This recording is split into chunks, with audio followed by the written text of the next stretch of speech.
Okay.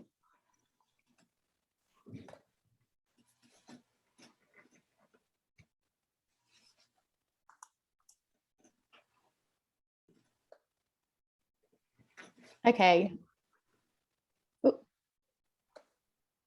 We're just going to wait a couple of seconds just to admit a few more people, I think. Can I just check with Candice and Yaz? Am I pinned to the, so people know I'm talking? Now you are now. Okay, cool. I'm not on mine, but that's fine. Okay.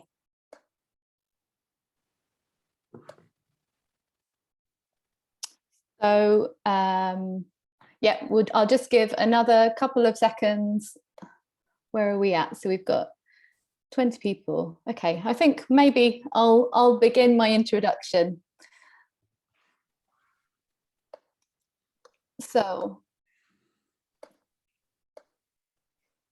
hello everyone. Welcome to today's In Conversation with artists exhibiting in our current exhibition. It might be nothing, it could be something. I'm Zoë Sawyer, the offsite curator at Eastside Projects, and I'm going to be chairing today's event. As a quick visual description, I'm a white woman in her late 30s with shoulder-length brown hair and glasses, wearing a black jumper.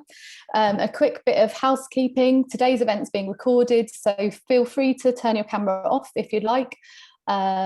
Please keep yourself on mute unless you're presenting or speaking. To turn closed captions on, just click the CC button at the right-hand bottom of your Zoom window. Please feel free to use the chat function throughout to leave comments for the Q&A session at the end. Just to note, some of the topics that we're likely to discuss are pretty live and complex ones, so please be sensitive to that throughout this discussion. Amelia, Yaz and Candice from Eastside are supporting behind the scenes on the chat and with tech support, so if you've got any technical issues or want to put forward a question outside of the group chat, feel free to message us directly. Today's event brings together artists and academics involved in the 12-month insecurity research residency, which was developed in partnership with University of Birmingham's Urban Terrorism in Europe team. Using Birmingham as a case study, the project invited 5 artists to work with researchers to explore complex ideas and issues in urban planning, counterterrorism and security.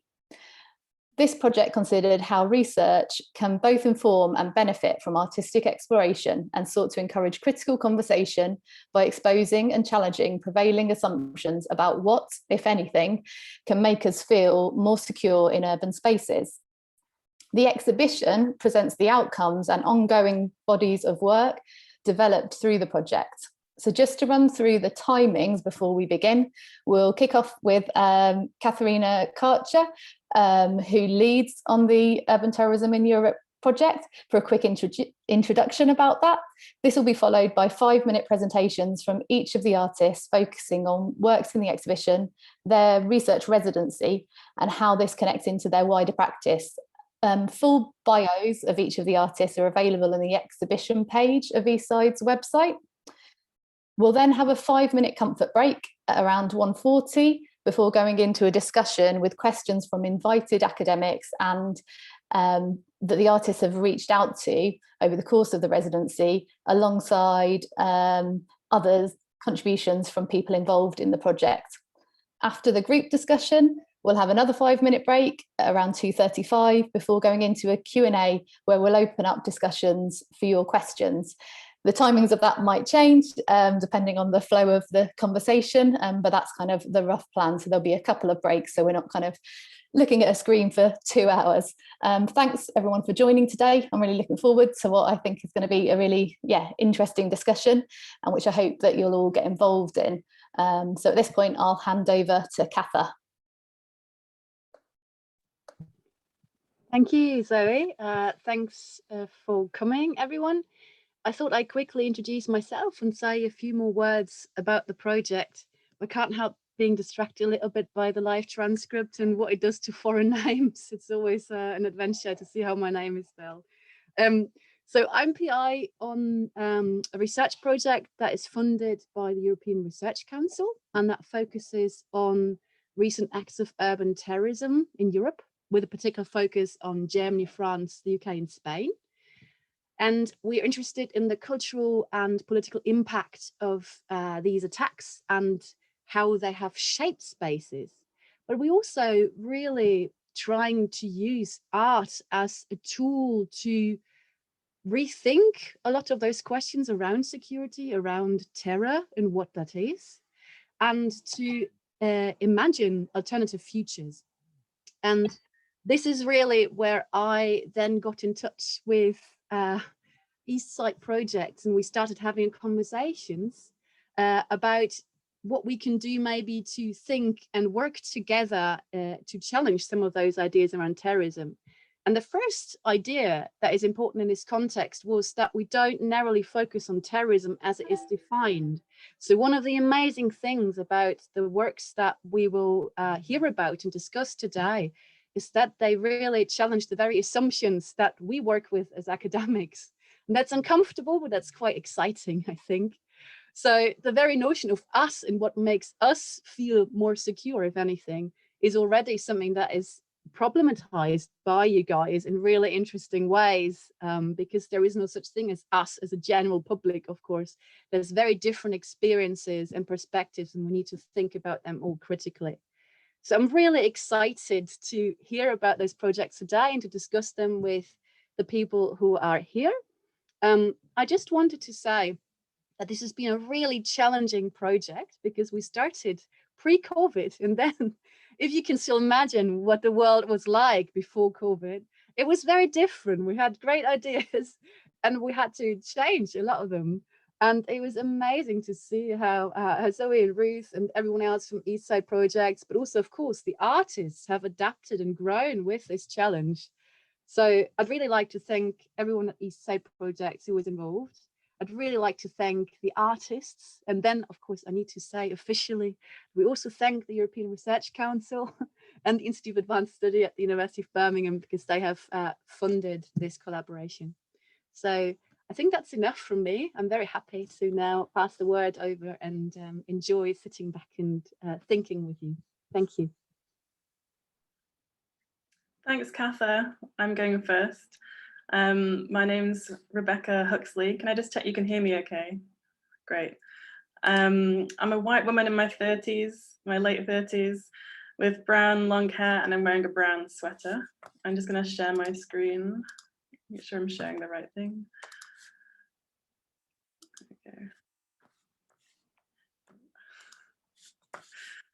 Okay, can everyone see the presentation okay? Just to check, okay. So this slide shows on the left a tall tree in New Street in Birmingham with lights rigged to its trunk, uplighting the branches.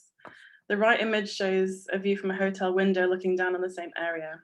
And for context, I'm an artist and researcher, and I've spent the past few years researching darkness and light pollution and impact on human and more than human. And one reason I'm doing this is because I'm interested in how experiences and practices during darkness and nighttime can change or differ depending on where and who we are, such as in a city like Birmingham or London, or in rural locations. So slide 2 shows a screenshot of a website I created for the project. It's showing circle-shaped clickable images and links to the research that I've gathered. Insecurity as a project was attractive to me because it offered a new way to apply my research, to think about the omnidirectional relationship between light, dark and surveillance, and how they can create or curtail feelings of safety in particular environments. So to do this, I started to research lighting strategies in Birmingham and London, looking at how light was discussed in terms of its necessity in crime prevention. Interestingly, a lot of the data I found was based on, a lot of the research I found was based on data from the 70s, and it's still being used to shape urban planning at different levels today. My process was to capture audio recordings, document spaces in the city at different times, using different imaging techniques to gather information on the light in the city as a whole, and looking also at sky glow. And as a culmination of this, I wanted to create this website, a publication, and an audio tour. So this shows an image of night, a night sky during the new moon. It's the zenith view directly above my garden in Clapton, London, and it's made with a DSLR camera and a fisheye lens, which gives the circular viewpoint. I'm interested in artificial sky glow because of what it can tell us about pollution and our changing relationship with the night over time, but also the impact we're having not only directly in our immediate space, but also in spaces that are much further away under the gaze of this glow. So due to lockdown, I wasn't able to access the city of Birmingham as much as I wanted to. So I started to make images in my garden, images and films and sound recordings. And I became very aware of the different kinds of light around me, beyond street lights and light from windows, such as car headlights, ambulance flashes against the brick of my house, and the lights illuminating the flats near to me. I noticed other lights, like security lights flashing, and realizing they were tracing the movements of foxes playing between gardens.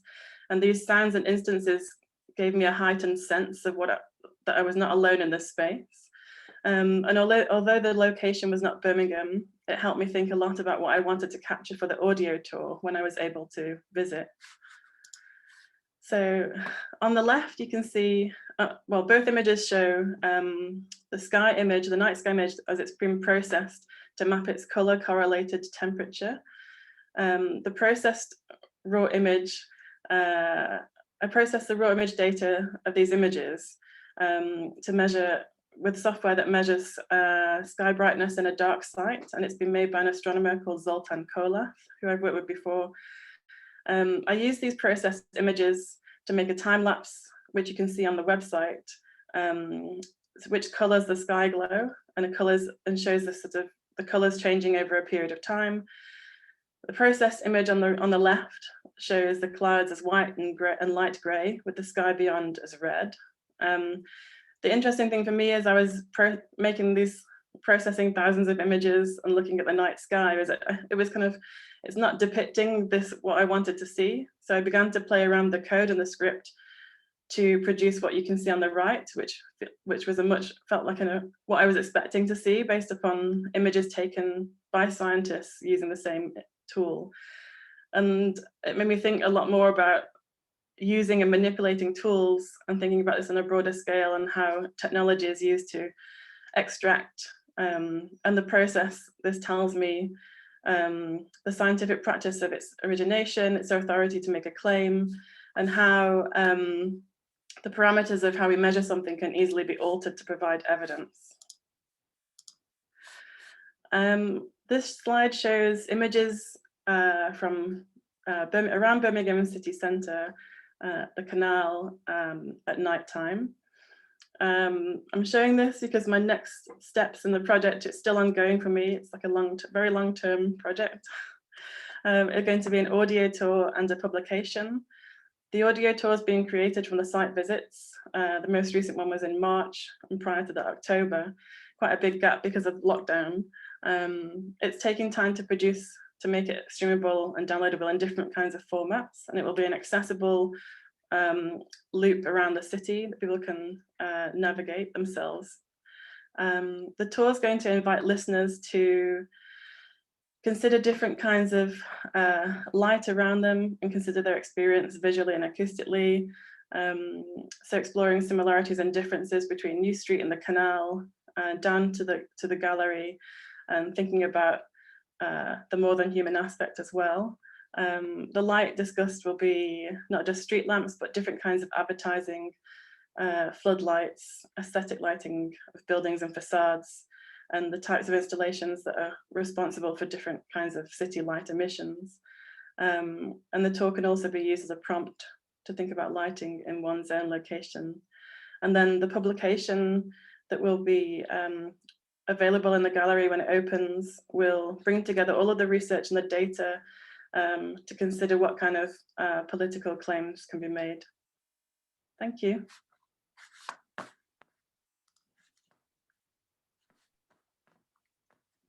Thank you, Rebecca. That was very interesting to hear from you, and thank you, Catherine, as well, and Zoe for organizing this event and everyone else for attending. Can you hear me well? Yeah, all good. Okay. So my name is Alejandro Thin. I'm a white male on his 30s, wearing a black jumper and a black cap. I'm currently based in Bristol. And my practice is always sort of around the sort of what I call the activation of visual archives into the creation of responses to contemporary sort of socio-political issues.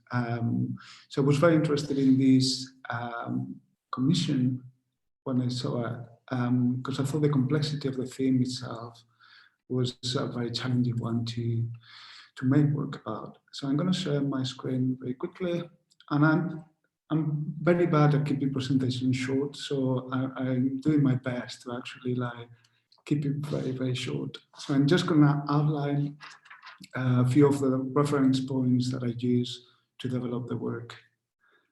The title is Duty of Freedom, and I guess it's out of all of the works of this exhibition, is probably the less urban one. I haven't really sort of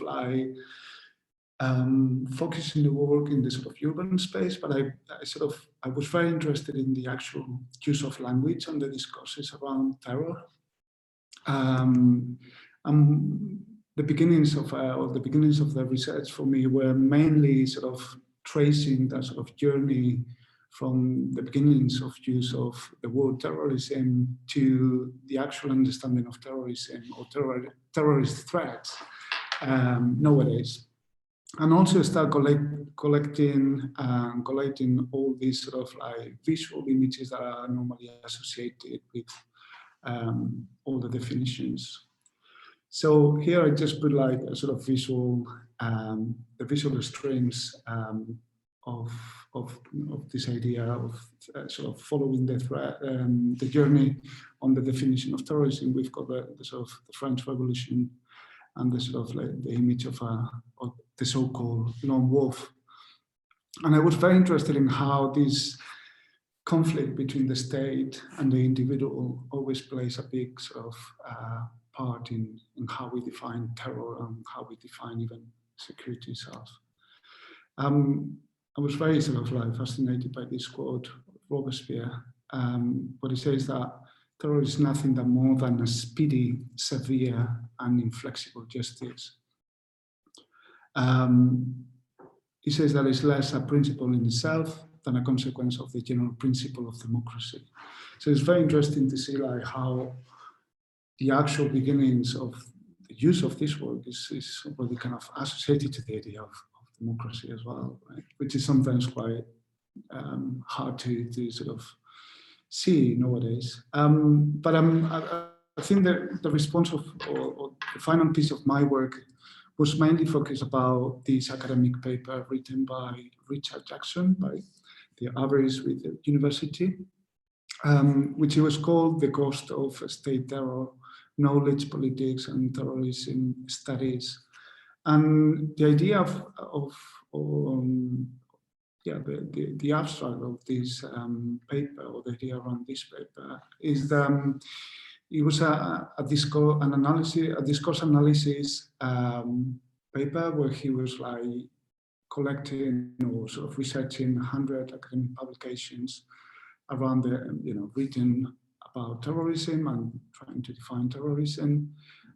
What he noticed is there was a sort of an absence on how state terrorism also comes to be part of the actual definitions of terrorism in this and all these sort of different papers. So I did like this idea of the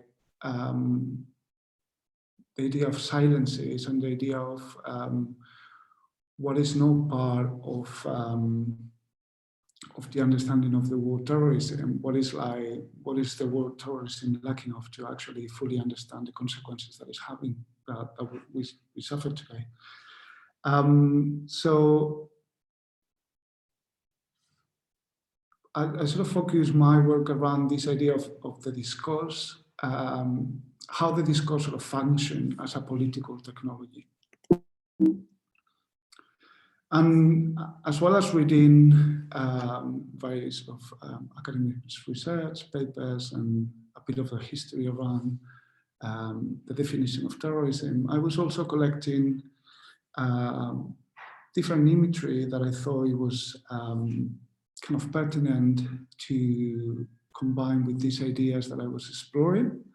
And I built up a very eclectic archive using mainly, and this was one of the consequences of the lockdowns. Mainly, I've been using like online archives, and some of them like from the public domain. So I've been collecting images that were kind of more historical. Like this is, for example, it's just a series of aerial views of RFAs or of bases in the UK, or for example, images of that they're coming from local television channels in Iraq, and this is part of the War on Terror archive, which is a really interesting resource to counter some of the narratives that were created after the 9/11. Is open to the public as well. So I was collecting all of this imagery and the ideas as well, and I was thinking like, how could I tackle this conflict between what the state has to do on the actual understanding of terror in today's sort of society. So I sort of put myself a premise, which was called I wanted to sort of approach the law as a suspicious object. So in order to do that, I sort of put myself the limitations of working with the Terrorist Act 2000 printed legislation. So the act was actually my raw material to produce the work. So I printed out this document, which was a 300 pages document. And what I did, it was like trying to visualize part of the research and the archive that I was writing, that I was collecting. So I put the legislation through sort of Xerox, and I start sort of adding and embedding some of these images that were kind of related to past conflicts where the UK has been part of, consider actions of state terrorism. So the installation itself is conformed with three elements.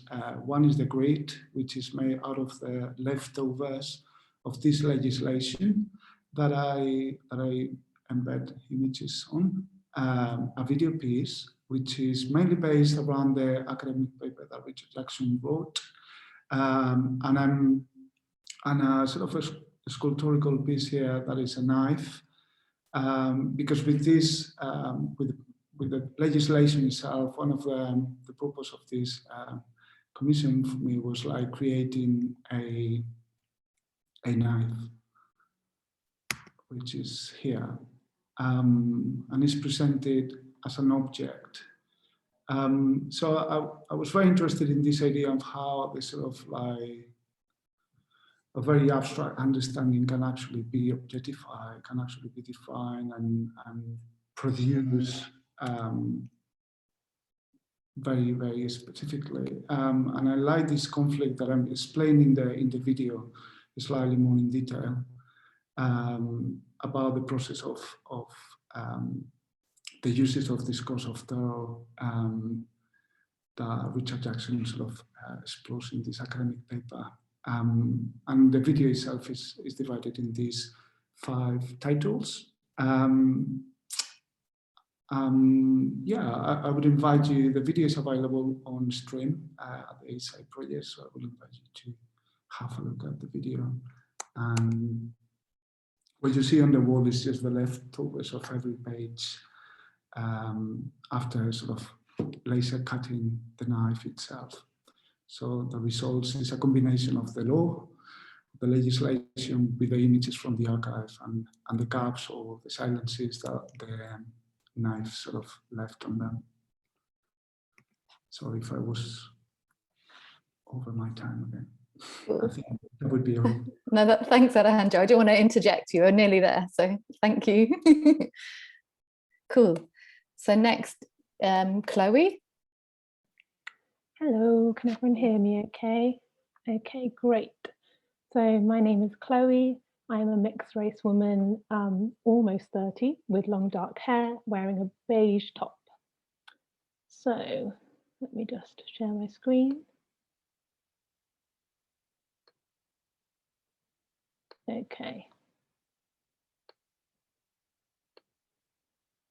Okay, so as part of my work, I was interviewing different women from Birmingham.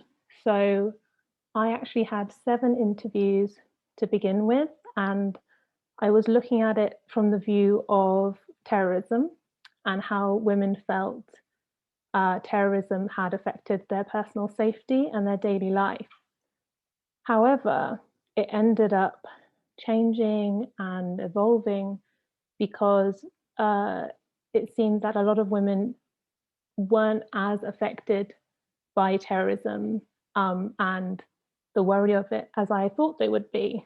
And they actually just wanted to speak about their own feelings of personal safety, especially around just being a woman and being in public spaces. So I ended up having a look at some stats, and obviously I was shocked by these stats, even being a woman and having harassment happening to me. But so we have 3.4 million women, which is 510,000 a year, who have experienced some type of sexual assault since the age of 16. 86% of women aged 18 to 24 have been sexually harassed in public spaces, and 71% of women of any age had experienced sexual harassment.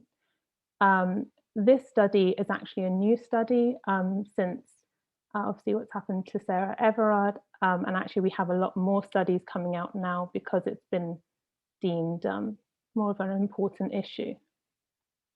However, in comparison with terrorism, we have a 1 in 1.4 million chance of being injured through terrorism in the last decade. So I really wanted to give women a chance to be authentic in what they wanted to say.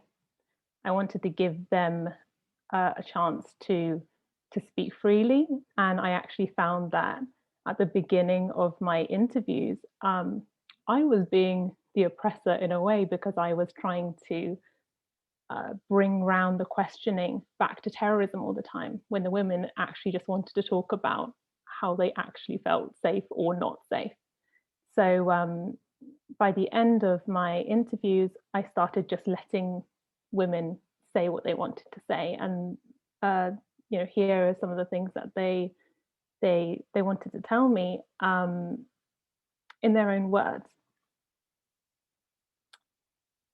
So the piece I created, given that I am an opera singer and a creative,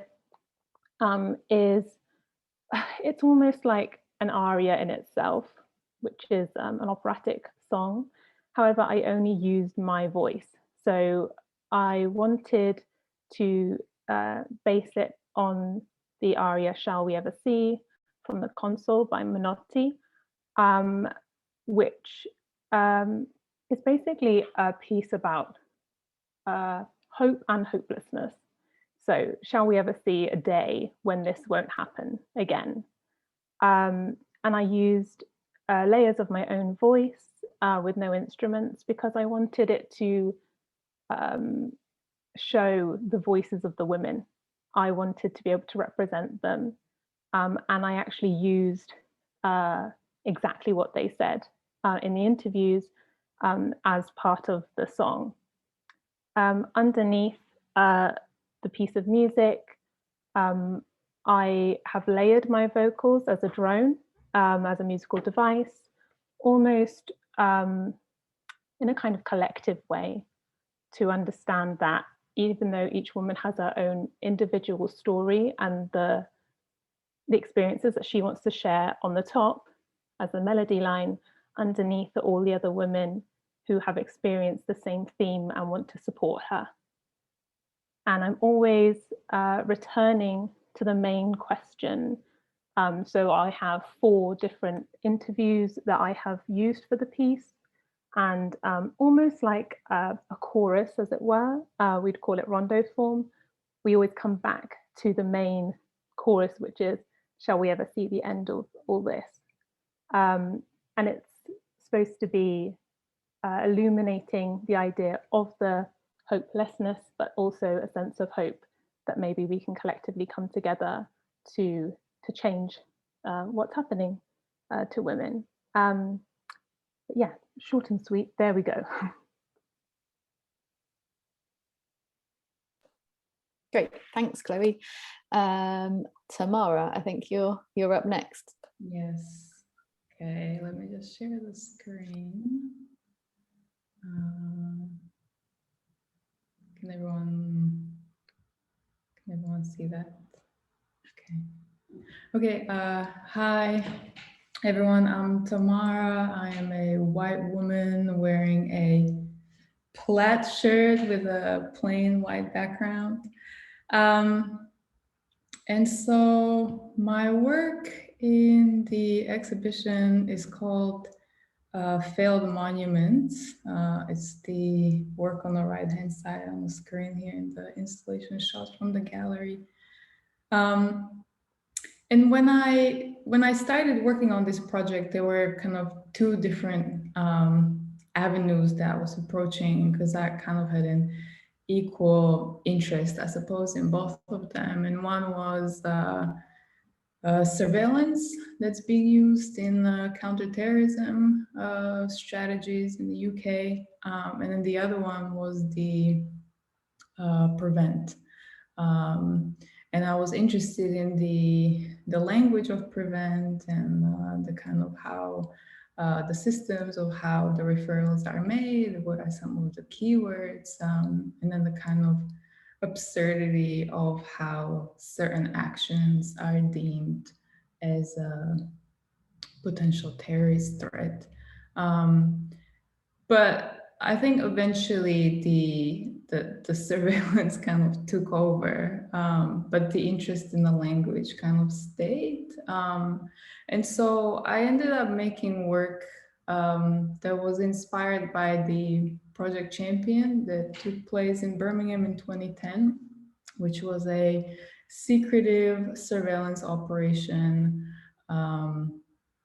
that took place in Birmingham in areas of predominantly large Muslim population, where 216 CCTV and automatic number plate recognition cameras were installed throughout the neighborhoods under the guise of improving public safety, even though at the time there were other areas of Birmingham with higher crime rate that didn't get any of these new cameras.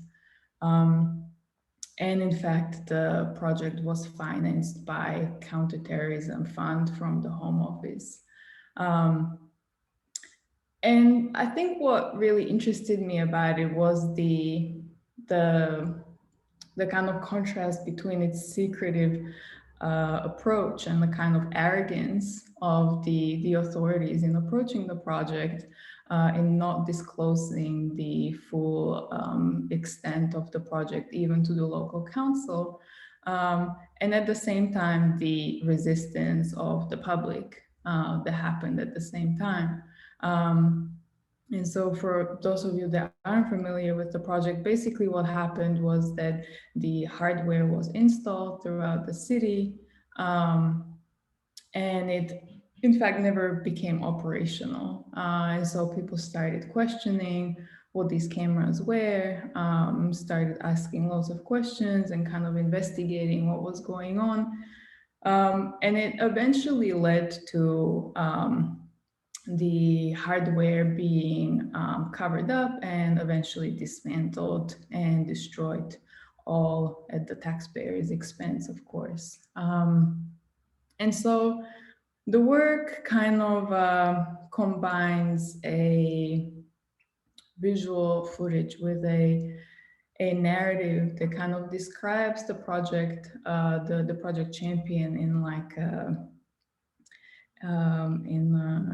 in a slightly strange way, I suppose. It's narrated from the perspective of the hardware, so of the surveillance camera, and it's essentially talking about failure. And what I was thinking about I think at the time, you know, this is like the first lockdown's happening, second lockdown's happening, and there's the ongoing kind of conversation on the failures of the government to communicate clearly with the public, and how this is the kind of ongoing issue that keeps happening, where communication is not great for whatever reasons. And the narrative basically describes the project from the standpoint of the hardware that kind of is a witness to everything that's going on. And so the video footage basically shows 3 distinct locations in Birmingham. And as it slowly zooms out, the wider landscape is revealed where the remnants of the hardware is still visible. So here on the kind of top right corner, you can see the pole, which was initially a light pole, and then the cameras were installed onto it that are now covered up by the bags. And the end of the video work kind of ends with this grand reveal of the camera pole with the cameras on it. And it's kind of talking about how the hardware itself is now a monument of failure. And so I was interested in thinking about failure more in not in a negative way necessarily, but as a way, as an opportunity for reflection and even a victory, and thinking about monuments and in the way that they their purpose is to remind us of the past, and the kind of selectiveness of history and how narratives around history are formed, and who has the power to make these narratives. And so those are kind of some of the topics that I was interested in exploring in the work and throughout the project. Yeah, just try to keep it short. Cool. Thanks very much, Tamara. Faisal, I think you're next. Hello, everyone. Can everyone hear me? Great. Hello. Yes, I am Faisal Hussain, and I'm an artist based here in Birmingham. I'm also the director of Trueform Projects. I'm a brown British Pakistani man in my 40s who enjoys cricket and ridiculing racists of all class and cultural backgrounds. And I'm the one wearing the blue shirt with a desperate need of a haircut. So firstly, I just wanted to thank Eastside and University of Birmingham for really to be selected for this group exhibition. Very honoured to have some of my work in it.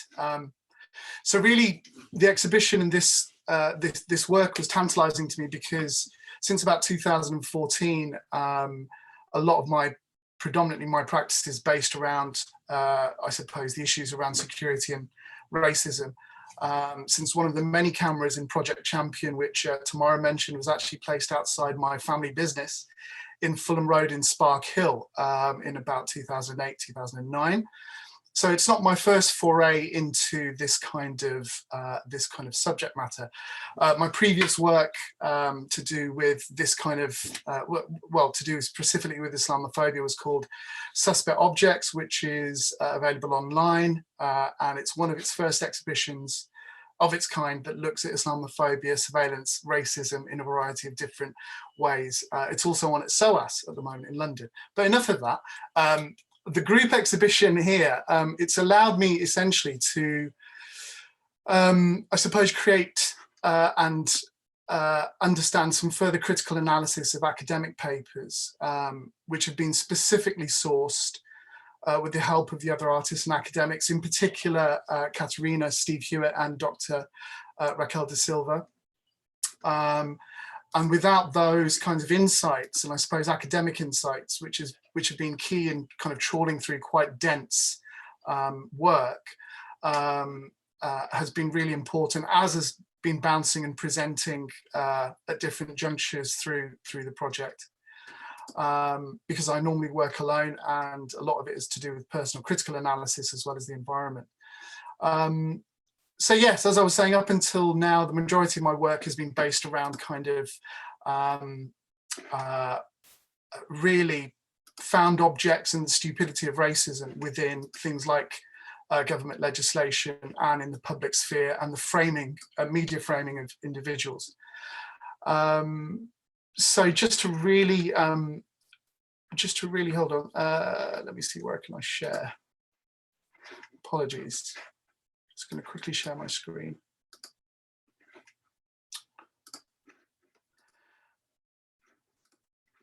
As I was saying, so up until now, the majority of work has been based around responses and presenting the stupidity of racism in new ways in the context of a gallery and the exhibition of found objects and responses to media framing. This project is not the first time I've studied academic papers as part of my practice, but the deeper and critical understanding of Prevent via first-hand interviews of those working within it, those opposed to it entirely, and the continued preemptive and often racialized fictional approximations of people like me and maybe you, have been kind of imperative to this process. This first work, Stop Colonizing Our Futures, is a shop sign fixed to the front of the gallery. It references Tom Pettinger's work on preemption, referencing Claudia Aradau and Rens van Munster's work that the association of certain behaviors and the indirect association of people or groups demonstrating those behaviors into more risky and less risky is a process of visualization that colonizes the future, inverted commas, by privileging certain outcomes as less or more desirable. The research is extensive, and through substantial empirical contributions on the phenomenon of channel interventions, the research highlights ultimately that the algorithmic rationale of preemptive risk spotting normalizes the suspicion of banal and everyday behaviors, precisely because such interventions are ultimately deployed through worst case imaginations. So essentially looking at, I suppose, almost through a paranoid lens, how certain legislation is kind of now beginning to be questioned in a variety of different ways. The second two works inside the gallery use a different mount to highlight the academic research into Prevent, this time using the plastic barriers as a light box to show further insight provided by risk visualization. Again, to quote Tom Pettinger on how the practice of preemptive counterterrorism is subsumed and inherently by, even relies upon, subjectivity and human prejudice. The fundamental disagreements between practitioners as well. Thus, because risk must be out there somewhere, banality becomes entrenched within counterterrorism, and counterterrorism responsibilities become embedded in everyday life. As national security consciousness becomes normalized, the desire to look for signs of catastrophic risk in every locality and to separate people, places, and products on their risk capacity only becomes stronger. This is a dangerous turn because, as Erickson, quote, says, insecurity proves itself. I directly quoted from some of the most key texts that I was very lucky to kind of be directed towards by the other academics that were on the project. What I feel has been useful is the sharing really of these important research strands, because the maddening nature of seeing yourself in the information and data in terms of who I am can be actually very, very problematic, especially when you're looking at essentially trying to convert data into quite philosophical or reflective ideas through art. It's been interesting also to see where the lines of inquiry are drawn, both in the context of which academic voices are talking and also which other artists are out there talking about similar things. As prevent duty is also imposed on institutions like universities, it's even more, I suppose, important, relevant for the need for art spaces to engage with this subject. So just really to conclude, I wanted to say that as public space becomes more captured and Britain begins to colonize itself in a way, I'm hopeful that the few spaces that we have in Birmingham to show work can be supported and built on, because without them, these kinds of important and innovative collaborations will probably be lost. Thank you, that's it. Cheers. Brilliant, thanks everyone. They were really, interesting conversations and lots of raised lots of really interesting, thought-provoking kind of topics for us to discuss in a bit. Let's have a 5-minute break and then we'll all come back. And during that break, for the audience, feel free to either direct message questions for the Q&A or put them into the chat. So we'll be back at 1:55. Okay.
Hello, is everyone back? Or the artists anyway?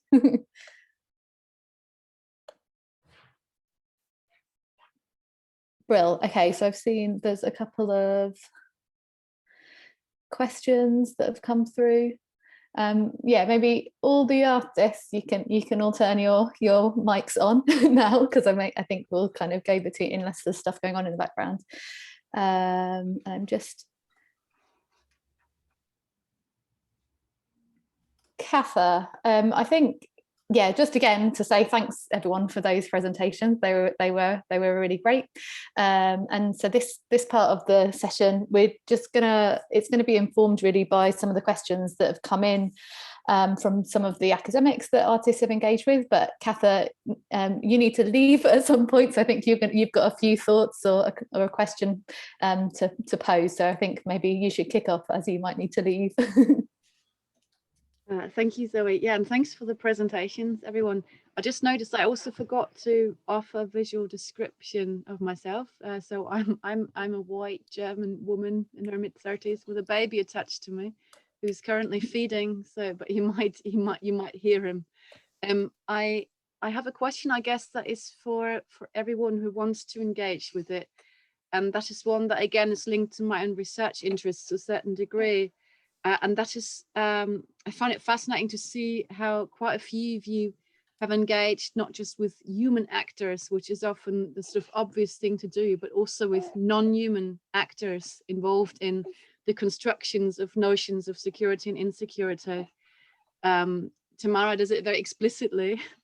I found that fascinating. So if anyone is interested or up for talking a bit about how they're trying to capture those non-human and non-obvious elements, that's something I'd be really interested in hearing more about.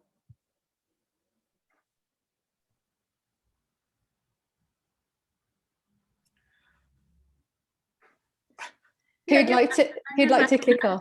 I guess I can start, but I guess this is relevant to a few of us. Definitely Faiza and Alejandro also had I guess engaged with the non-human elements, but I think when I was doing all of the research, I was kind of looking at I was looking kind of for objects. I think I was from the beginning more interested in the kind of non-human elements than the human.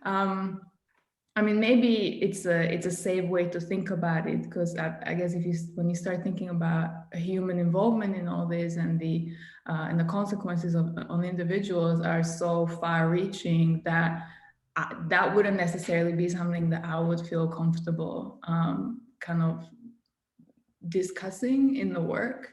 And I think a lot of the times the kind of the non-human elements of the objects kind of exemplify a lot of the kind of absurdities in the counterterrorism legislative. So when I was doing a lot of the research on Prevent, I was looking at some of the keywords that will get flagged for referral.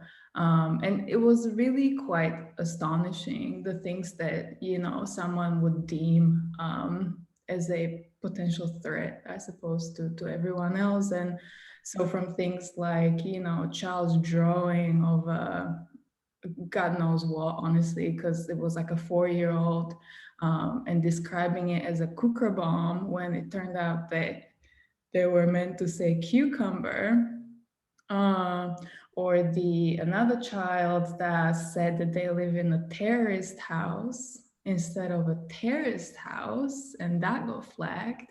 So it really kind of shows the absurdity and the kind of the consequences on the actors that have to engage with these policies. So people like workers in the NHS, people working in education that are not trained in any shape or form to actually deal with this.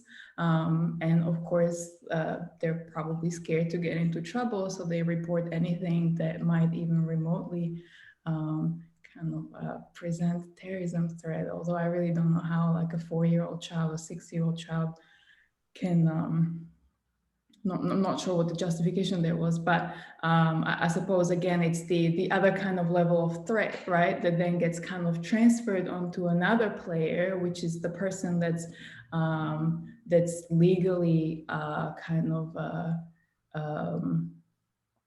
required to follow these procedures, like teachers and doctors.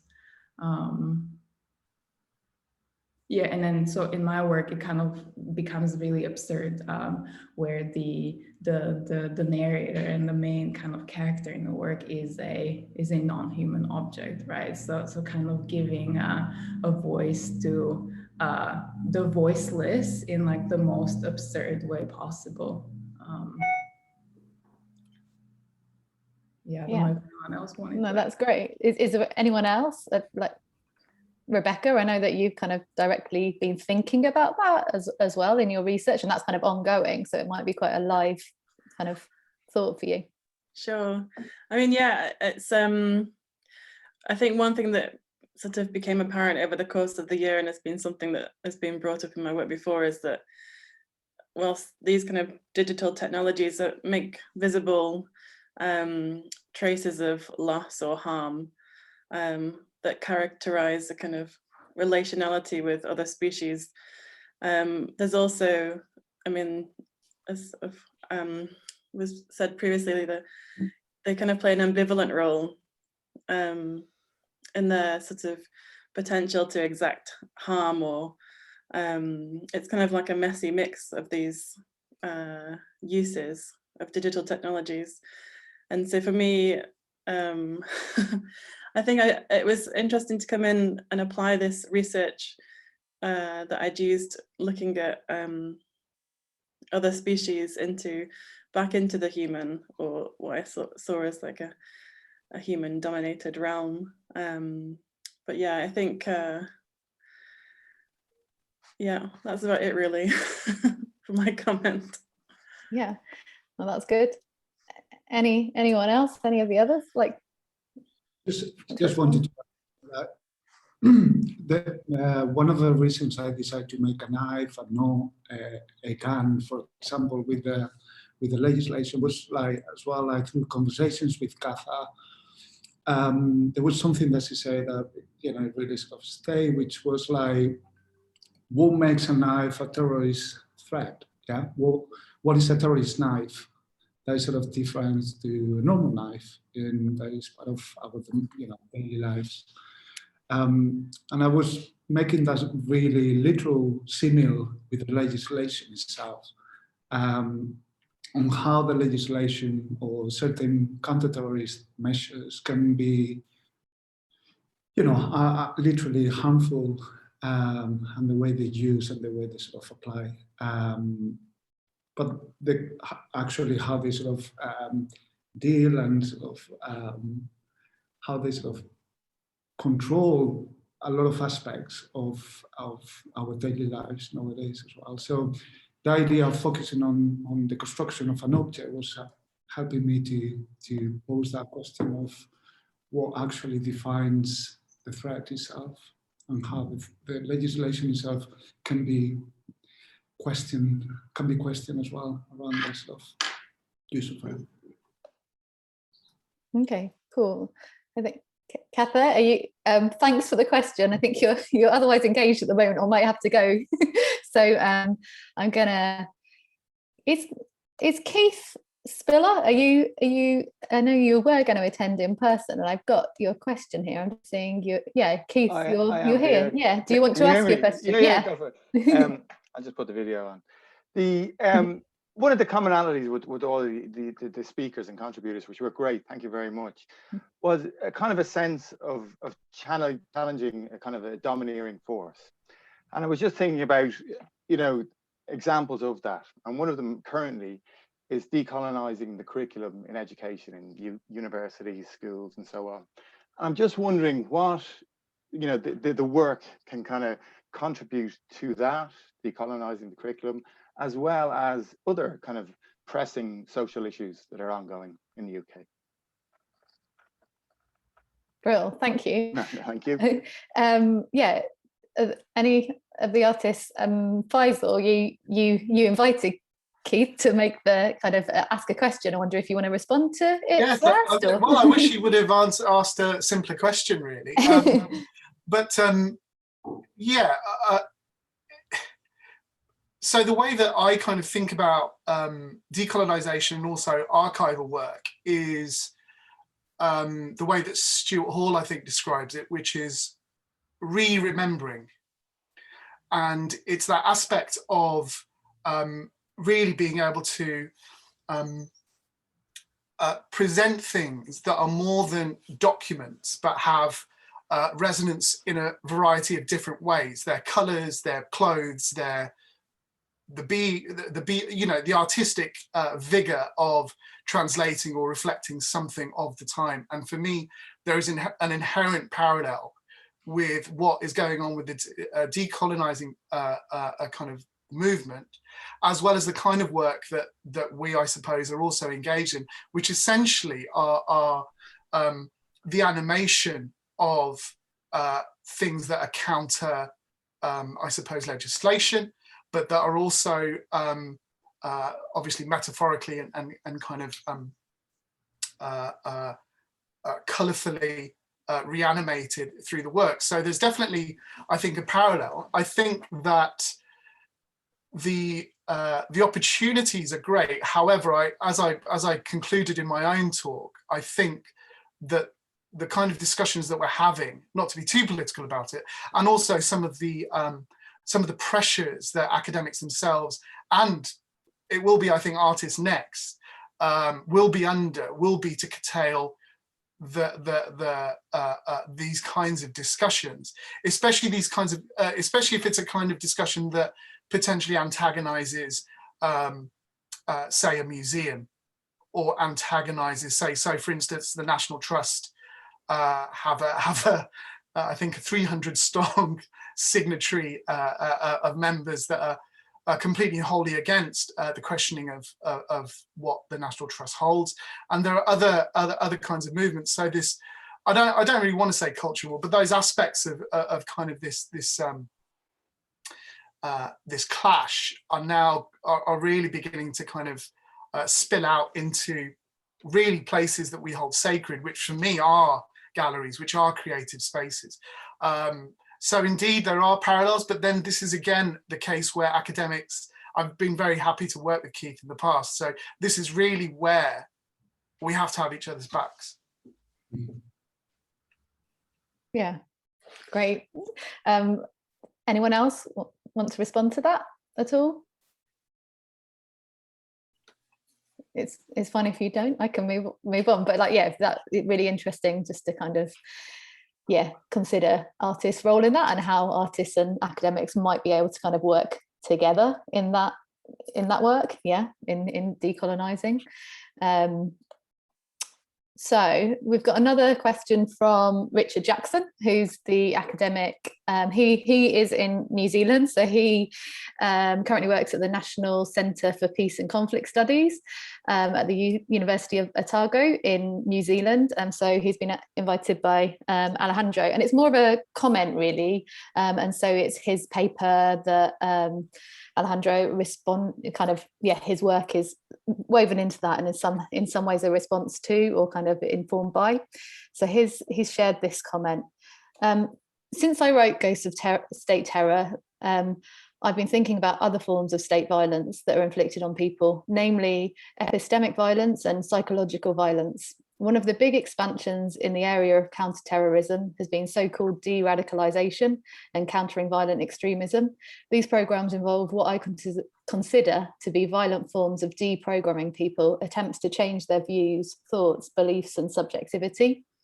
In many ways, these programs are like conversion therapy. Although they are justified through the language of security and safety, they nonetheless involve an intersubjectively violent attempt to alter someone's thoughts and feelings. to my mind, this is a frightening extension of state violence and is particularly galling given that these programs are based on what he calls junk science that doesn't really work, and to which there are alternatives such as anti-violence programs which focus on methods people use to pursue their politics, not on changing people's political subjectivities. So that's quite a big comment, but I think that maybe there's quite a lot to unpack there. Yeah, and so I wonder if anyone, maybe Alejandro, seeing as you invited him and kind of responded to his research in your work, but what yeah, the artist's thoughts are on that comment, and yeah, how you personally feel about kind of continuing your own explorations in that area. Yeah, I think what I found interesting of that comment is that sort of idea that was sort of trying to communicate at the beginning on how state terrorism was something quite abstract in its origins and quite collective. And now the consequences of the very sort of experience on individuals and how that sort of collective sort of understanding or collective action is actually now being, you know, just minimized into the single individual, depending what sort of cultural group you belong to. You know that you're going to be under a series of pressures, you know, through various programs like, you know, Tamara was talking about Prevent, which is one of the ones that we've been all kind of interested and explore. And I think it's important to sort of like, you know, say the word in a way, like it's important to keep like including state terrorism within the definition of terrorism to actually fully understand the complexities of some of the counter-terrorist legislation. Because, yeah, through the research, you realize that currently there is like 211 definitions of terrorism, and every country sort of defines terrorism in their own basis. And this definition normally comes with, you know, as a response to a colonial past, for example, or a series of like political interests. So the actual legislation around terrorism is biased itself. It's biased through the history of that nation of that, you know, is trying to define itself. So I think it's important to talk about it and to include the state when we're talking about terrorism, because otherwise we sort of lacking context, we're lacking sort of like a point of reference. So yeah, I don't know if I sort of respond much or expand too much on what Richard said, but yeah, I would pass it on to someone else who wants to add anything. Yeah. Do others want to comment? I mean, I guess, I mean, how do you all feel about this kind of being fertile ground for kind of artists to kind of work within and respond to? And like, I think there's some more questions that I'll maybe ask you about that, but yeah, has anyone got any other thoughts, particularly about those kind of ideas of like how artists can speak to or respond to or kind of make work that counters that type of state terrorism and those type of programs that exist? Well, I was actually thinking within the comment about the idea of manipulating and policing people's thoughts. And when I was doing my interviews, I mean, as I mentioned in my presentation, it was almost like when I was interviewing them and they would go off on a tangent of something they actually wanted to talk about, of their own personal safety, both of us, myself and whichever woman it was, would almost police ourselves and go, oh no, but that's not actually important. We need to go back to the real thing that's important, which is terrorism. And it was quite interesting that it was like constant second guessing, both of us, me as the interviewer, them as the interviewee, constantly coming back and saying, no, my own thoughts and feelings aren't actually important, even though we're talking about personal safety, should be about terrorism, even though I don't feel worried about terrorism, that's what I need to talk about. And I just found that quite interesting, that we had been pushed internally with our own internal monologue, both of us, towards that, which goes to show that in our kind of political climate, we're being told that's what's important, that's what you need to constantly look out for, what you need to be worried about. Anything else is not important.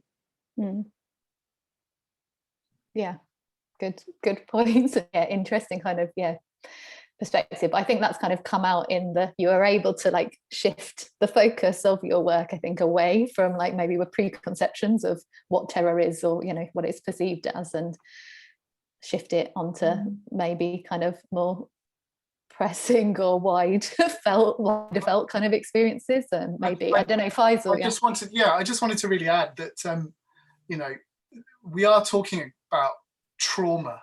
Yeah. And we are talking about pretty, just to follow on from what Chloe has said, there is this kind of constant drip of almost like a normalization of this incumbent evil that is out there, and the damage that it has caused, in particular to Muslim communities, particularly Muslim women. Actually, what I would hasten to add, has been absolutely ridiculous. So I can understand when we talk about, as artists, when we talk about the need to kind of the use of objects is handy, should I say.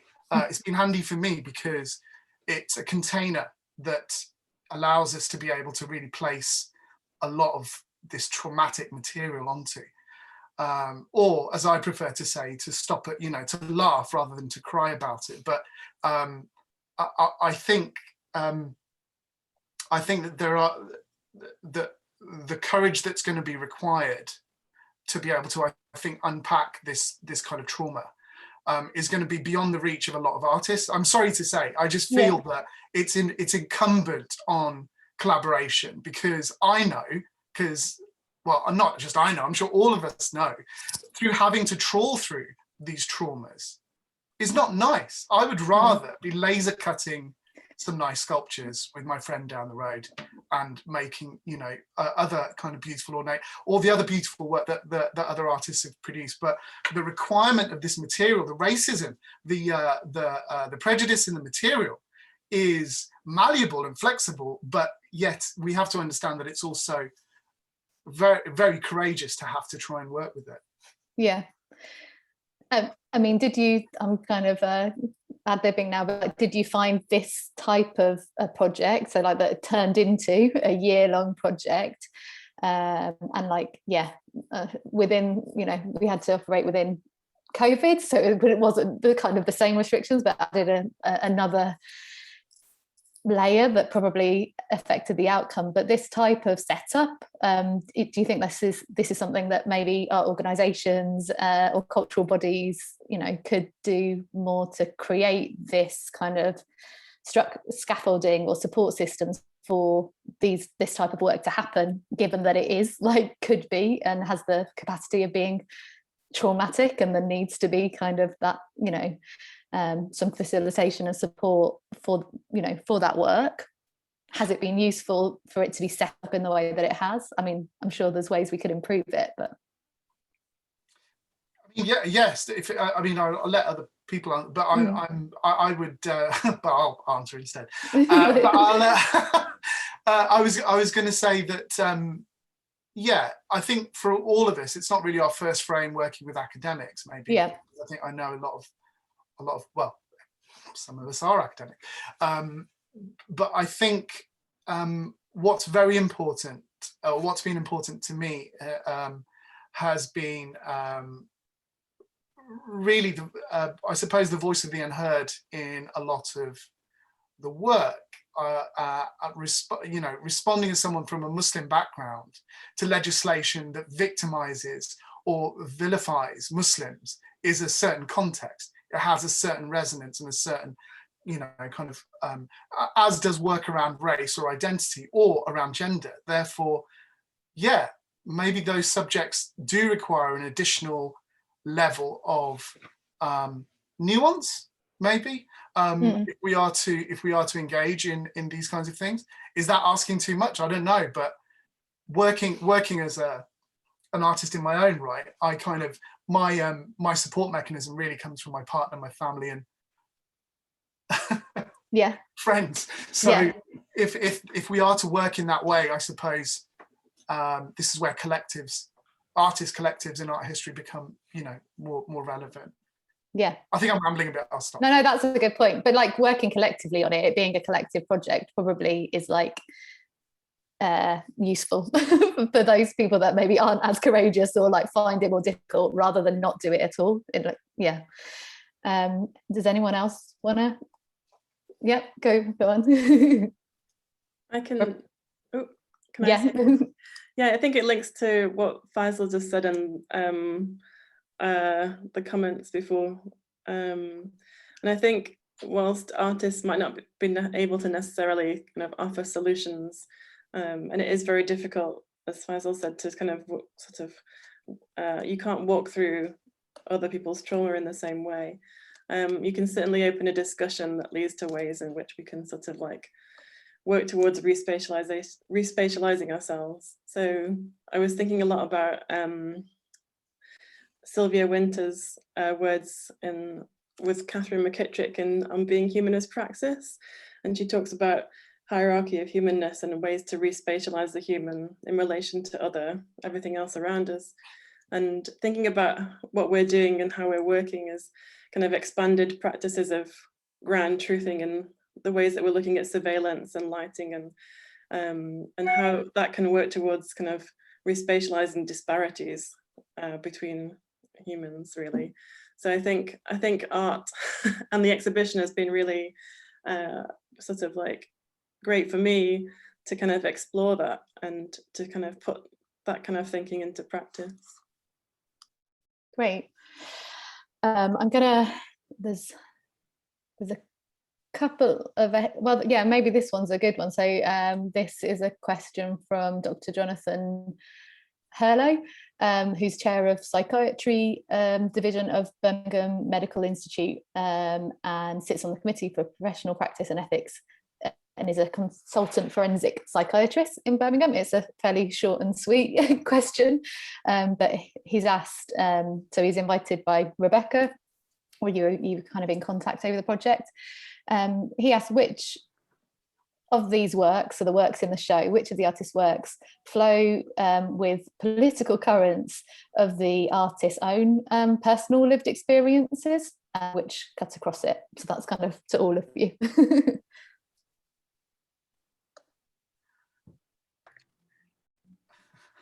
Would anyone like to begin? Rebecca, or do you want to talk, seeing as you invited? Yeah, it was an interesting comment. I think I mean, it's a personal part of what I'm looking at is like a personal lived experience. I mean, I'm obviously kind of looking at how I feel when I'm walking out in the environment at nighttime around different places and locations. But also having to kind of explore situations from afar, which is quite difficult, especially in lockdown, on a really kind of like literal level in relation to the comment Jonathan asked. Yeah. Any of the other artists want to respond to that? I think I already have. I see myself in a lot of the work that I do, and I don't want to keep repeating that really, because it's just, I mean, the reason that I could just add, the reason that I use, I suppose, a lot of the shop signage is that I'm a market trader. I grew up being a market trader, and I run a food company, so I use the aesthetics of kind of being out in the world and how migrant communities and diaspora communities show themselves using signage and to come and eat is a kind of a wry and a kind of tongue-in-cheek way of responding through that kind of stereotyped lens of a family. So for me, the work is very almost, like I said, it's too personal, Matt. It's too personal, and so yeah, it definitely has resonance, definitely. Yeah. And Chloe, Alejandro, Tamara, how do you? I mean, yeah, I don't know if you feel like this project has. I can just respond to the question or the comment, whatever it was. I feel like it's something that I feel like this kind of question comes up often when artists work with topics that are kind of contemporary and political and involve kind of identity politics. And I think that there is, and understandably so, there is an assumption that people of certain demographics would be perhaps more drawn to working on topics of counterterrorism than others. But I think that what I found really interesting about this project was the kind of opportunity for the artists to collaborate with researchers that also presumably have maybe kind of entered the realm of the issue of counterterrorism, maybe through other kind of interests and avenues. And I think that it's because the topic is so far-reaching and it affects so many kind of facets of life. For so many of us, I mean, surveillance, like in my case, right? Surveillance, even though it's targeted predominantly in the case of the Project Champion towards the Muslim community, you know, the hardware is non-discriminate, right? It captures everyone. And so what are the kind of far-reaching consequences of the surveillance that might be targeted at one group, but kind of ends up encompassing everyone else? And then similarly with Prevent, you know, Prevent is organized around the Muslim threat in counterterrorism, right? That's how it was established. And then afterwards, because of all the criticism, the kind of the right-wing terrorism became part of that, right? But that's not how Prevent was organized in the beginning. And then it kind of starts to affect other kind of other groups of people in order to justify its existence in the first place. So it's kind of spread of one thing that ends up kind of being this all-encompassing kind of monster that ends up in different ways affecting all of us. I mean, also the environmental terrorism is now part of the Prevent referrals. And so the kind of effect on civil liberties that affect all of us, I think is something that you know, might not be the first thing that people think about when we think of you know, artists working with the subject of counterterrorism, but really because it's so complex and it includes so many different issues, I think it's something that eventually all of us will feel some kind of personal connection to. Like, it's almost impossible not to feel in some level connected to it personally. Great, yeah, thank you. Does anyone else want to comment on that? I was just going to add. I was just going to add that the highest number of Prevent referrals now are for white extremists, far-right extremists. It is not Muslim referrals that override kind of what Prevent is. So just really to back up what Tamara is saying, it's something that is definitely branching out to affect many different people. However, other counterterrorism things around Europe and so on predominantly are targeting Muslim people. Yeah. I also wanted to add that even throughout the process of researching about this in this commission, I found this sort of situation as well, where I was reading some recommendations for people that are researching about terrorism, and it was a sort of a tip, if you want, like where they were actually asking any researchers about this topic to keep a logbook about all the things that you could actually search online, because that could become a sort of like, you know, a problem for yourself, you know, depending what sort of like information you're looking for. I think from my personal background working in photographic archives, especially in historical archives, I always found that sort of like revisiting something that you haven't been part of, essentially like fascinating, and how that we can think about that in the present. So I would say that just as researchers looking for information about terrorism, we kind of suspicious, immediately suspicious in a way. So I think that, yeah, the layers where we affect by certain legislations, yeah, sort of like very deep connected. Yeah, I was just going to say, I think we're at half two, but I think maybe if everyone's happy, we'll just carry on, because I think some people might need to leave sooner. But yeah, and we've got a couple of questions through from the Q&A, but I've got a couple more questions from other people that are involved in the project, and then we can just move straight on to Q&A questions. Tamara, I was wondering, you'd kind of put a few questions forward. Do you want to expand on some? I think you've kind of touched on some of that, but I don't know if you wanted to expand on any of that at all, kind of around surveillance and how it's presented as a tool for making us safer, but whether, you know, surveillance can ever make us safe, or, you know.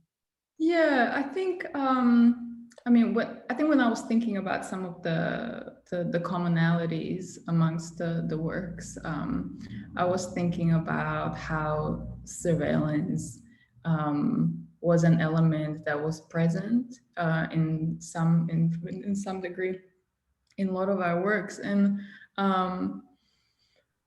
kind of thinking about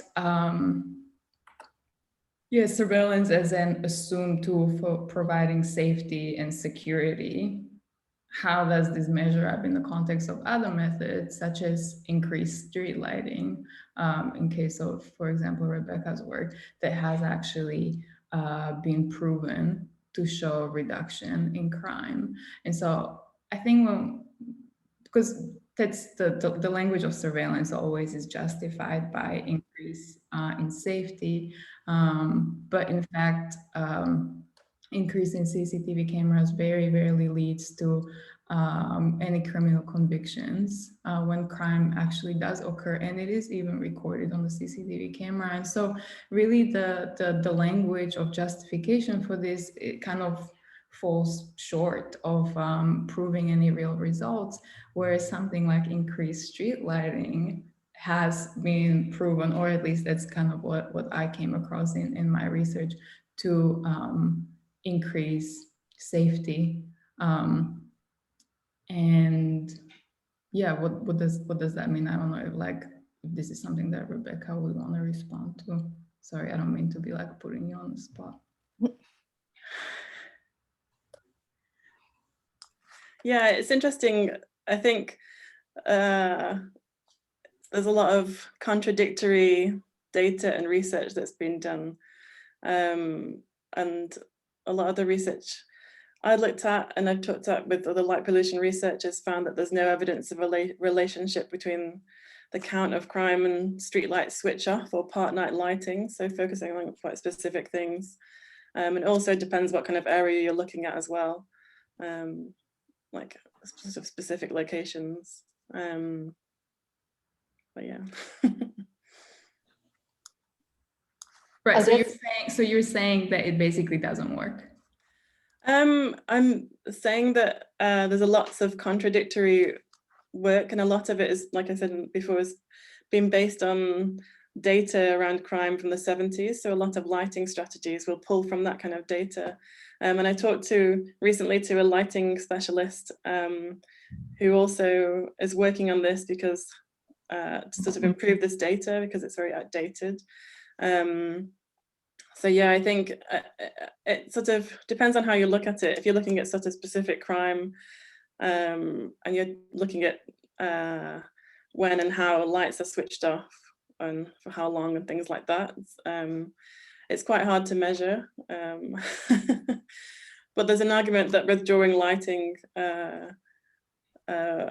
there's always an argument that withdrawing lighting will result in an increase in crime, but I think there's not really been enough research on it to sort of say one way or the other.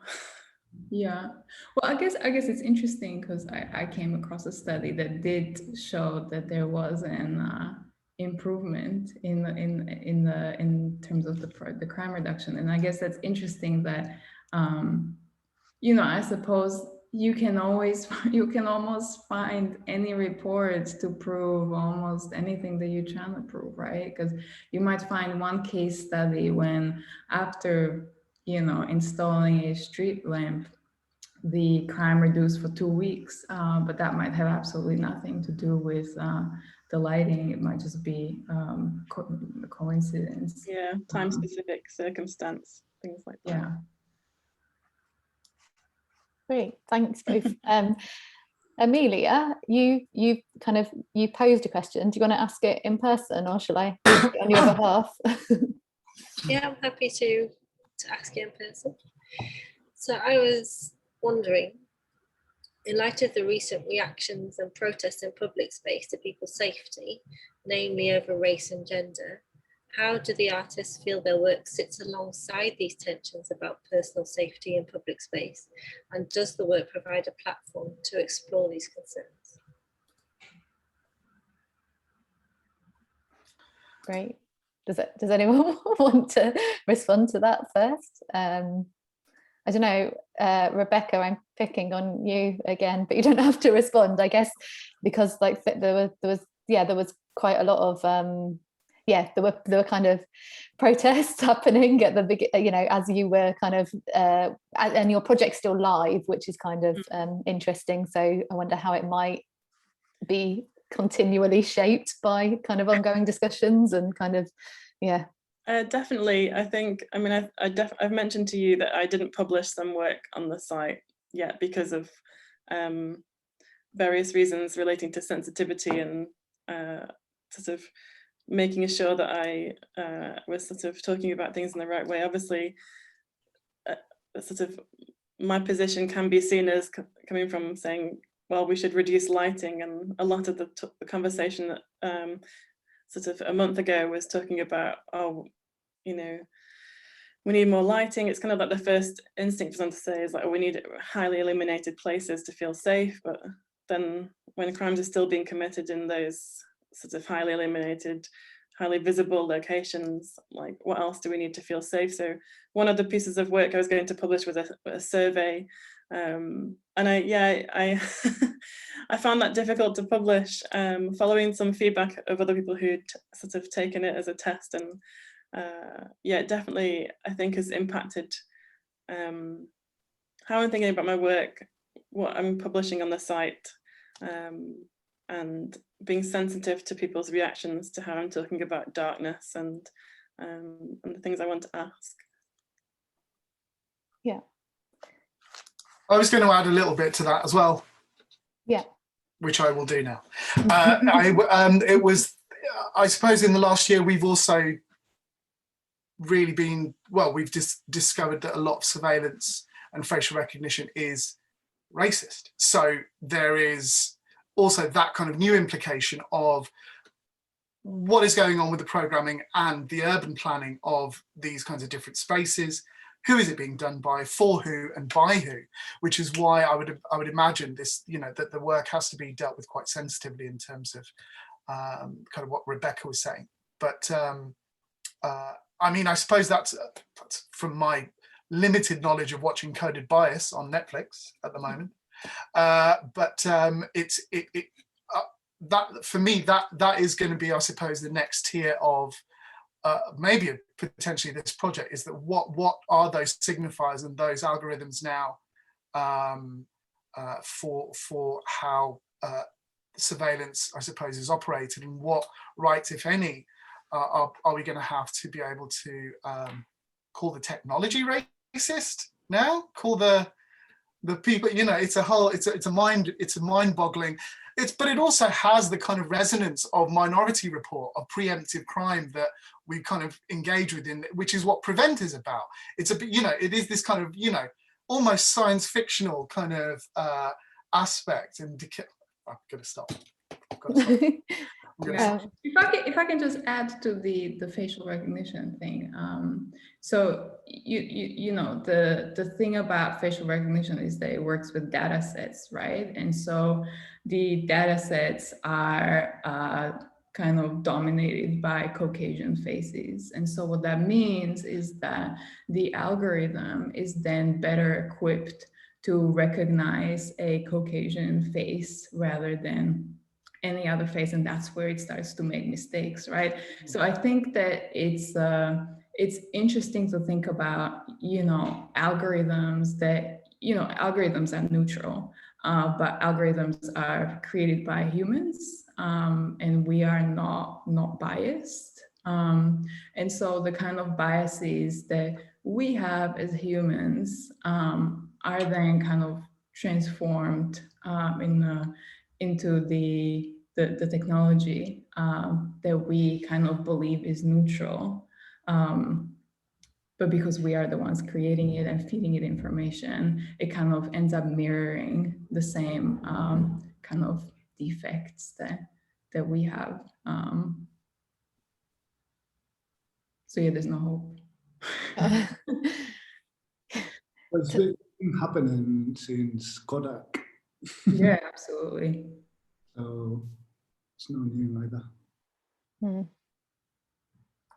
Yeah, but I think that like what that essentially means is that like we now understand that you know, we need much more diverse data sets, that the information that we are feeding technology needs to be much broader than we previously thought. You know, maybe I'm not exactly sure, you know, as I can't comment on the contents of these data sets, but that's been one of the issues in the kind of flaws and biases that the facial recognition will have. But I think the more information we give it, the more accurate it will work. But then again, you know, the more information we give to technology, that again can be you know, used in an opposite way. Yeah, thanks. So Gavin and Ruth couldn't be here, so the directors of Eastside today, but they've given a couple of questions that kind of move on from that. So Gavin's asked you all, since you started working on the project at the start of 2020, how much have you seen the environment change, and how much has that kind of affected your work, I guess, like locally, nationally, globally? I think you've touched on some of this, but I wonder if there's anything more you wanted to add. I mean, I would say obviously in the last month or so, we've seen a massive increase of women being more open about what's happened to them and feeling empowered to be more authentic with what they say. I mean, even today I was reading that L'Oreal has made a street harassment campaign where they're going to be training people, I don't know who, but training people to be good bystanders so that they can be good allies for women, which in itself is a really good thing. Obviously, they're doing it to sell stuff, but you know, the point is, it's changing public rhetoric, isn't it? And just the fact that even a year ago, having these interviews, women didn't want to talk about it, and now they're happily, well, not happily, but you know what I mean, being able to talk about it openly and have people listen, and then therefore start doing things about it, these big companies. I like to think that something maybe is changing a little bit. And yeah, I mean, when I had a look as well at other artists who were doing projects about women and harassment, I didn't find many. There was one artist, Tatiana Fazlalizadeh, and she did, since 2012, she's been doing street art, sharing women's stories with portraits of them. And hers has just been turned into a book last year, all of her work. But I didn't find many in terms of just talking about women's narrative in that kind of way. So I like to think the world is changing a little bit more to actually listen to what women want to say. Cool, thanks. Anyone else want to, any thoughts on that? I just think the Sarah Everard case is, we would have, you know, that has been a watershed moment for the movement, for a movement of women to now, I suppose, make this into. I just hope it's not gender washed into some, you know, that it's not, you know, because there is a definitive, I think, political movement now beginning to kind of develop, and yeah, more solidarity to that movement actually. Yeah, and then there's a question from Ruth as well that kind of links to that a bit, but how have you all found the process? And I think you've all touched on this a bit again, but maybe another opportunity to comment on it. What's been the most valuable thing for you all in connecting to academic research over the year? Yeah, and I think it was for the academics as well, but there aren't as many kind of left in the conversation. So yeah, for all of you, how did you find that process? And is it something that you're planning to kind of continue those relationships? I think, yeah, some of you have already mentioned that you are.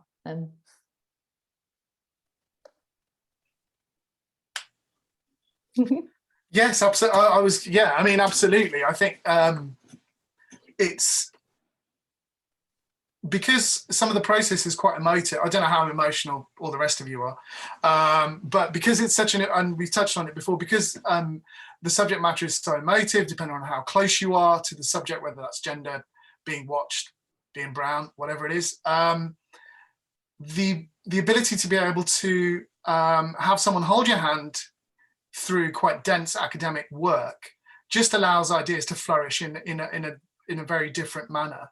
And I think it's my way of working now. Like it's not something, you know, just particular to this project. It's just now, it's about being a better artist almost. It's about being just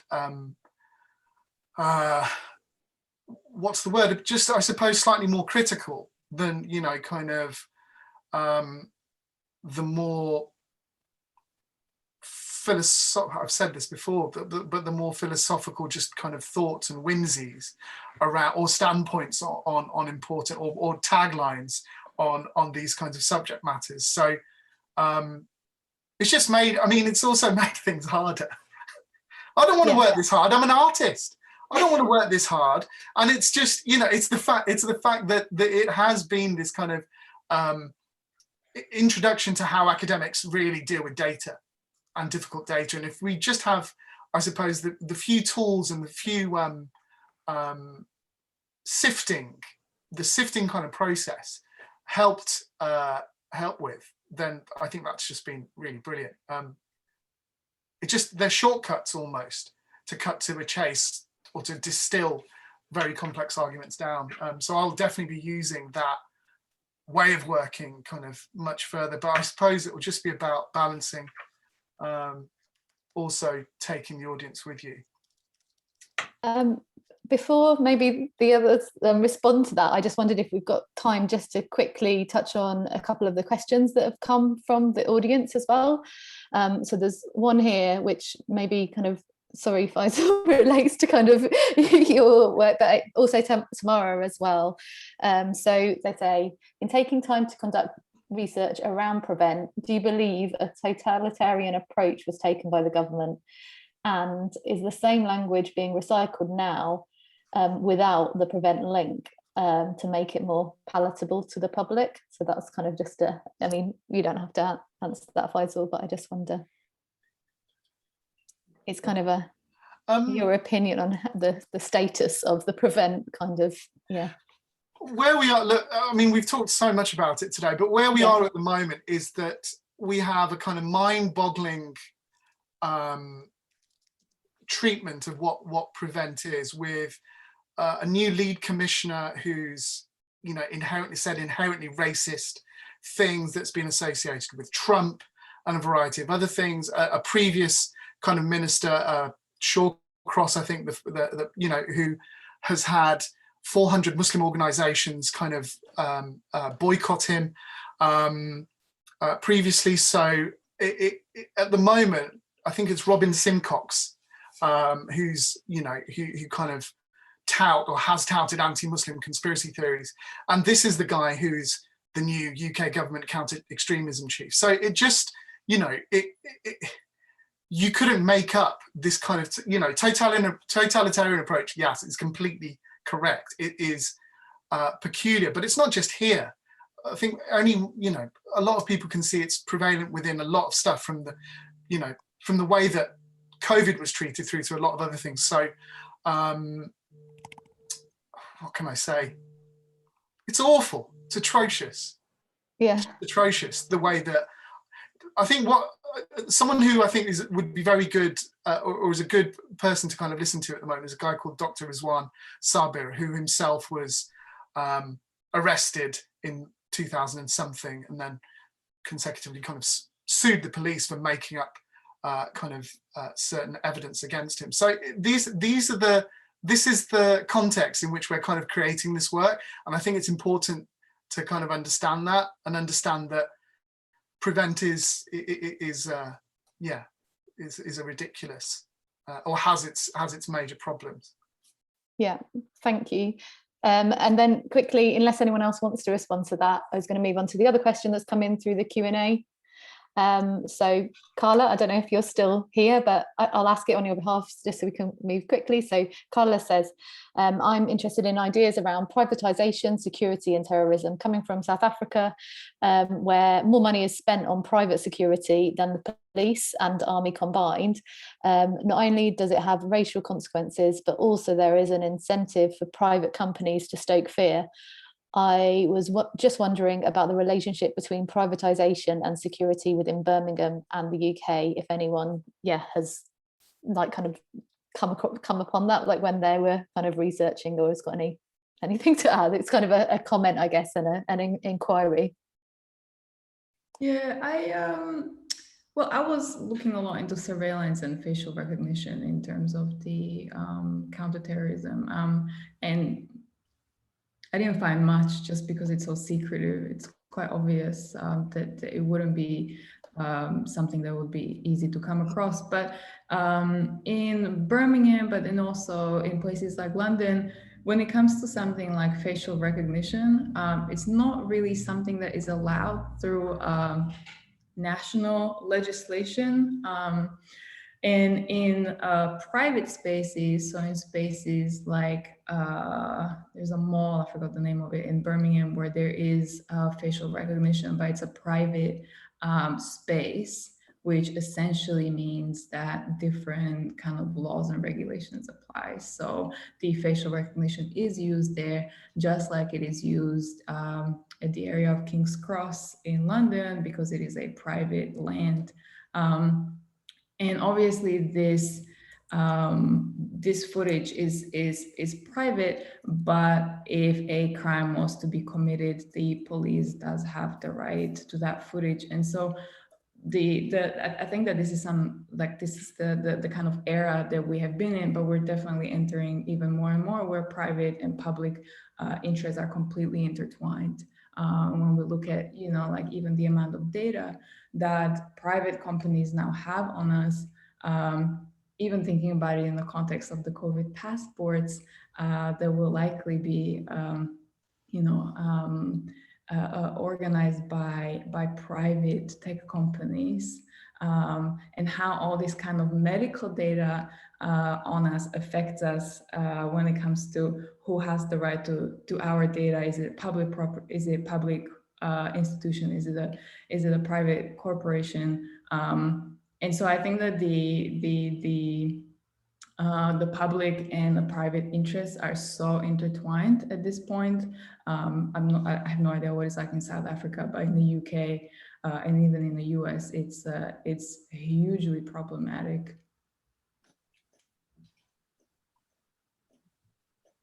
Cool. Thanks, Tara. Tamara, sorry, I am losing it now. But yeah, I think that's kind of, we're coming to the end of it. But I guess I had a question for any of you that want to kind of comment on it. I'm just wondering where you think where your work's kind of might continue, or where your research has continued, what kind of this project has contributed to your kind of wider practice, and yeah, if you've got any new kind of projects or planned continuations of the work in the exhibition, kind of, yeah, going forward, what your plans are, if this, the residency and the research has kind of informed, yeah, future works. You need to go, Alejandro. Wanted to, but yeah, thank you very much, everyone, and I really enjoyed the event. I hope to see you in real life at some point. Yeah, brilliant. Thank you. Thank you very much. Cheers. Anyone else? I guess it's just an opportunity to kind of advertise anything that's coming up that you're working on, like this year, like other than this, beyond this exhibition, and or an opportunity to kind of reach out to collaborators, I guess. I can say something quickly. Yeah, I think we talked sort of before about potentially collaborating. I know Faisal and I were going to have conversations about potential work we wanted to do, and I think really I hope we haven't got any of the researchers here, I don't think, but I hope it's been reciprocal. I hope that they've enjoyed working with us, and there's been kind of like new leads or new avenues of thought for them as well.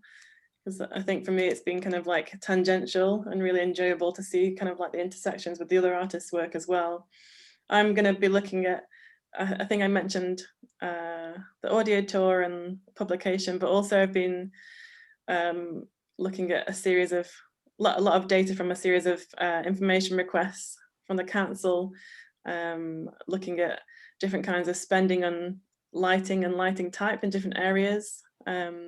Thinking about lighting as control and what kind of knowledge this produces.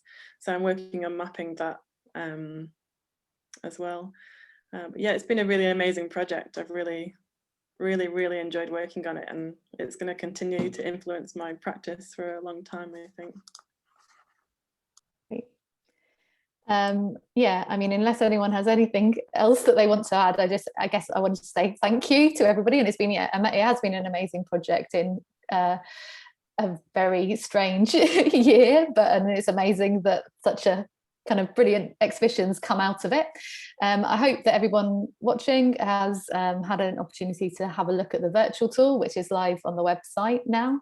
But also I can confirm that we're planning to reopen the gallery for in-person visits from Wednesday the 19th of May, and that you'll be able to book your slot on Eventbrite. Those booking slots will be released in May. So yeah, encourage you to all come down and see it in person as well. But yeah, thanks everyone for kind of attending, all of those that have been with us for 2 hours as well, and to Katha and Alejandro and people that have left, and thanks Yaz and Candice and Amelia for kind of supporting behind the scenes as well. So yeah, brilliant. Thanks everybody. Thank you. Cheers, Zoe. Thank you to everyone for all your help. Brilliant. Thanks everyone.